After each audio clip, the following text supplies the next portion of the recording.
Hello friends.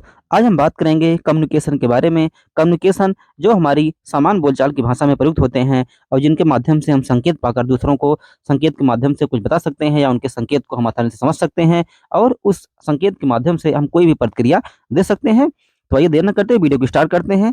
Communication को हिंदी में संचार या संप्रेषण कहते हैं। इसका उद्भव लैटिन भाषा में कम्युनियस शब्द से हुआ है। कम्युनिकेशन का अर्थ होता है सूचना का आदान प्रदान करना। कम्युनिकेशन स्किल इंसान के व्यक्तित्व का अभिन्न है। कम्युनिकेशन का मतलब है आप अपनी बात को लोगों के सामने कितने प्रभावी रूप से सामने रखते हैं। किसी व्यक्ति से आपके बात करने के तरीके को कम्युनिकेशन स्किल कहते हैं। आप किसी भी क्षेत्र में क्यों नहीं हो, अगर आपका बात करने का तरीका सही है तो आप जरूर सफल हो जाएंगे। हम सभी जानते हैं कि आज के दौर में अगर आपकी कम्युनिकेशन स्किल अच्छी नहीं है तो आप पीछे रह जाएंगे। अगर आपकी कम्युनिकेशन स्किल अच्छी है तो आप किसी को भी आकर्षित कर सकते हैं। आप चाहे प्राइवेट जॉब करें, सरकारी जॉब करें या बिजनेस करें, आपको कंपटीशन का सामना करना पड़ेगा। इसमें सफल होने का एक ही तरीका है, अच्छी कम्युनिकेशन स्किल। आज हम इसके बारे में आइए डिटेल से जानेंगे। कम्युनिकेशन स्किल क्या होती है? कम्युनिकेशन स्किल को हिंदी में संचार या संप्रेषण ऑब्जर्वेशन कहते हैं। इसका उद्भव लैटिन भाषा में कम्युनियस शब्द से हुआ है। कम्युनिकेशन का अर्थ है सूचना का आदान प्रदान। कम्युनिकेशन थोड़ी कठिन प्रक्रिया है। कम्युनिकेशन स्किल इंसान के व्यक्तित्व का अभिन्न अंग है। कम्युनिकेशन का मतलब है आप अपनी बात को लोगों के सामने कितने प्रभावी रूप से सामने रखते हैं। किसी व्यक्ति से आपके बात करने के तरीके को कम्युनिकेशन स्किल कहते हैं। आप किसी भी क्षेत्र में क्यों नहीं हो, अगर आपका बात करने का तरीका सही है तो आपको सफलता 100% मिलेगी। आइए देखेंगे संचार कौशल के प्रकार के बारे में। तो संचार कौशल के 3 प्रकार हैं मुख्य रूप से। देखते हैं मौखिक संचार, जिसे वर्बल कम्युनिकेशन स्किल कहते हैं। नेक्स्ट है दूसरा लिखित संचार, जिसे रिटन कम्युनिकेशन स्किल कहते हैं। और तीसरा जो लास्ट है अमौखिक संचार, जिसे नॉन वर्बल कम्युनिकेशन स्किल के नाम से जानते हैं। आइए एक एक करके इसके बारे में जानते हैं। तो पहला हमारा है मौखिक संचार। ऐसी संचार प्रणाली है जिसमें हम एक या एक से अधिक लोगों से बात करके संदेश का संप्रेषण करते हैं। इसका उपयोग समूह में टेलीफोन के माध्यम से करते हैं।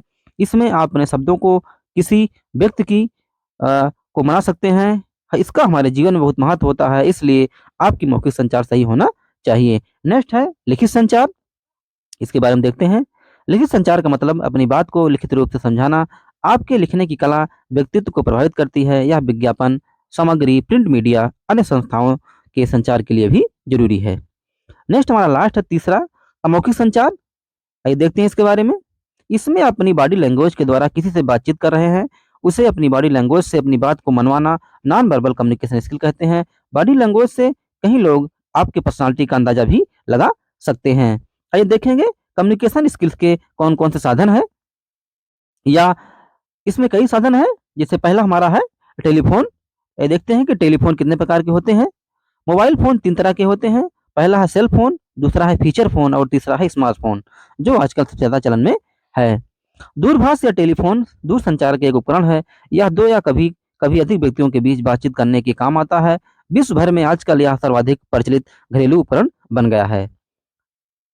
इसी में बहुत सारे हैं, जैसे आपका पेपर भी इसी कम्युनिकेशन के उसमें आता है। पेपर है, प्रिंट मीडिया है, न्यूज़ जो भी आप देखते हैं टीवी पर, वो भी सभी जो है कम्युनिकेशन के ही साधन माने जाते हैं। समाचार पत्र या अखबार समाचारों पर आधारित एक प्रकाशन है जिसमें मुख्यतः सामयिक घटनाएं, राजनीतिक, खेलकूद, व्यक्तित्व विज्ञापन इत्यादि जानकारियां सस्ते कागज पर छपी होती हैं। समाचार पत्र संचार के साधनों में महत्वपूर्ण स्थान रखते हैं। इसी में लेटर का हिंदी में अर्थ होता है अक्षर, चिट्ठी, संदेश पत्र को इन उदाहरणों से और अच्छे से समझ सकते हैं। पत्र, चिट्ठी या खत किसी कागज या अन्य माध्यम पर लिखे संदेश को कहते हैं। 19वीं और 20वीं शताब्दी में पत्र ही 2 व्यक्तियों के बीच संचार का सबसे विश्वसनीय माध्यम था, किंतु अब टेलीफोन, सेल फोन एवं अंतरजाल के युग में इसकी भूमिका काफी कम हो गई है। पत्रों का हमारे जीवन में एक महत्वपूर्ण स्थान था। आइए देखते हैं इसके बारे में आगे। चलचित्र या फिल्म, यह भी एक कम्युनिकेशन का ही माध्यम है। तो चलचित्र या फिल्म में दृश्य कला का प्रकार है जो चलती छवियों के उपयोग के माध्यम से अनुभवों को अनुसरण करता है, अन्यथा विचारों, कहानियों, धारणाओं, भावनाओं, सौंदर्य या वातावरण को संप्रेषित करता है। फिल्में साधारणतः ध्वनि और शायद ही कभी अन्य संवेदी उत्तेजनाओं के साथ होती हैं। चलचित्रण शब्द फिल्म निर्माण और फिल्म उद्योग को संदर्भित करते हैं। फिल्में अक्सर वीडियो कैमरे से रिकॉर्ड करके बनाई जाती हैं या फिर एनिमेशन विधियों का प्रयोग करके। आज ये मनोरंजन का महत्वपूर्ण साधन है, लेकिन इनका प्रयोग कला, अभिव्यक्ति और शिक्षा के लिए भी होता है। भारत विश्व में सबसे अधिक फिल्में बनाता है। फिल्म उद्योग का मुख्य केंद्र मुंबई है, जिसे अमेरिका के फिल्म उत्पादन केंद्र हॉलीवुड के नाम पर बॉलीवुड कहा जाता है। भारतीय फिल्में विदेश विदेश में भी देखी जाती हैं। मोबाइल या मोबाइल फ़ोन को के बारे में देखते हैं आगे। मोबाइल या मोबाइल फ़ोन को हिंदी में सचल दूरभाष यंत्र कहा जाता है। सचल इसलिए कहा जाता है क्योंकि आप इसे आसानी से कहीं भी कैरी ले कर सकते हैं। पहले की तरह ये डिवाइस एक जगह पर फिक्स नहीं है। दूरभाष यंत्र यानी टेलीफ़ोन जिसके ज़रिए आप कई हज़ार किलोमीटर दूर बैठे व्यक्ति से भी बातचीत कर सकते हैं। जो रेडियो तरंगों के माध्यम से ध्वनि को किसी स्थान से चारों ओर प्रसारित करना, भेजना रेडियो प्रसारण कहलाता है। भूमि पर स्थित स्टेशनों से प्रसारण करने के लिए भूमि पर ऊँचे ट्रांसमीटर लगाए जाते हैं। किसी कृत्रिम उपग्रह से भी रेडियो प्रसारण किया जा सकता है। प्रसारित रेडियो तरंगों को प्राप्त करके उनको सुनने के लिए श्रोता के पास एक रेडियो संग्राही या रेडियो होना आवश्यक है। रेडियो प्रसारण के लिए ध्वनि संकेतों को उच्च आवृत्ति के रेडियो संकेतों से मॉड्यूलेट करना पड़ता है। ऐसा करने से अनेक लाभ हैं। मॉड्यूलेशन मुख्यतः दो प्रकार का होता है।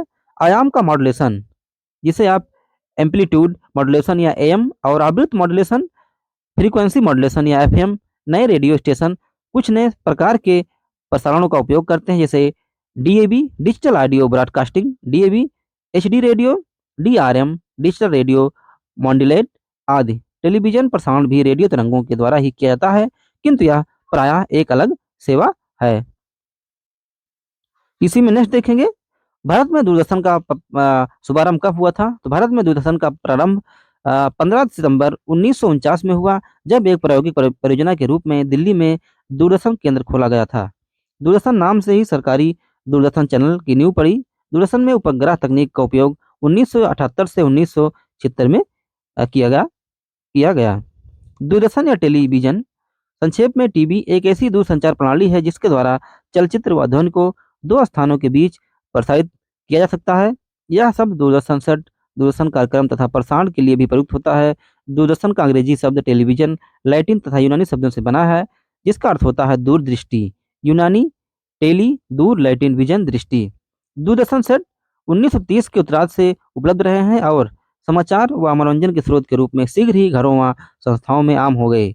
1970 के दशक से वीसीआर टेप और इसके बाद बीसीडी या डीवीडी जैसे अंकीय प्रणालियों के द्वारा रिकॉर्ड किए गए कार्यक्रम व सिनेमा देखना भी संभव हो पाया था। नेक्स्ट है जिसे आप इस समय नेट के नाम से जानते हैं, जिसे आप अंतर्जाल के नाम से भी जानते हैं। ये देखते हैं इंटरनेट लोगों के बड़े पैमाने पर संचार का एक तरीका है, विभिन्न हितों से एकजुट है। इसके लिए इंटरनेट फोरम, ब्लॉग और सोशल नेटवर्क का इस्तेमाल किया जाता है। सोशल नेटवर्क एक प्रकार का इंटरनेट वैन बन गया है जहां हर कोई अपने आभासी बनाने के लिए तकनीकी और सामाजिक आधार ढूंढ सकता है। आज आप जान ही रहे हैं किस प्रकार से हम लोग नेट के माध्यम से घिरे हुए हैं। बहुत सारी टेक्नोलॉजी आई जिसके आधार पर लोगों की पहुंच आसान हो गई है और जो बात नहीं कर सकते हैं उनको ये इंटरनेट ने आवाज़ भी दी है। तो इसी माध्यम से ये वीडियो था। वीडियो आपको कैसा लगा हमें ज़रूर बताइए। अगर वीडियो आपको अच्छा लगा तो कृपया अपने फ्रेंड और फैमिली में इसे शेयर कीजिए। Thank you.